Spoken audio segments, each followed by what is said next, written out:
ప్రస్తుతం అమ్మాయి గారి సీరియల్ జీ తెలుగులో రాత్రి 9:30 PM స్లాట్లో టెలికాస్ట్ చేస్తున్నారు. అయితే సీరియల్లో లీడ్ రోల్లో ఒక నటుడు ఎంట్రీ ఇవ్వబోతున్నారు. రూపని రుక్మిణిలా సీరియల్లో ఎంట్రీ ఇచ్చిన విషయం అందరికీ తెలిసిందే. అయితే ఆనంద్ క్యారెక్టర్లో ఒక నటుడు ఎంట్రీ ఇచ్చారు. ఆ నటుడే ప్రేమ్ కమల్.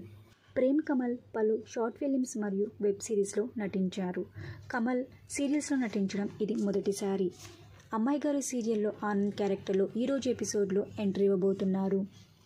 ఇక అప్కమింగ్ స్టోరీలో సూర్యప్రతాప్ రుక్మిణికి ఆనంద్కి పెళ్లి చేయాలనుకుంటారా? అసలు సీరియల్ స్టోరీ ఎలా ఉండబోతుంది?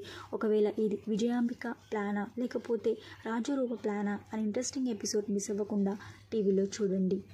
అమ్మాయి గారి సీరియల్ ప్రజెంట్ స్టోరీ మీకైనా అనిపిస్తుందని మీ అభిప్రాయాన్ని కింద కామెంట్ బాక్స్లో కామెంట్ చేయండి. ఈ వీడియో మీకు నచ్చితే లైక్ చేసి షేర్ చేయండి. ఇలాంటి మరిన్ని సీరియల్స్ లేటెస్ట్ అప్డేట్ కోసం గ్రీన్ తెలుగు ఫ్యాక్ట్ ఛానల్ని సబ్స్క్రైబ్ చేసుకొని పక్కన బెల్ ఐకాన్ని యాక్టివేట్ చేయండి. Thank you for watching.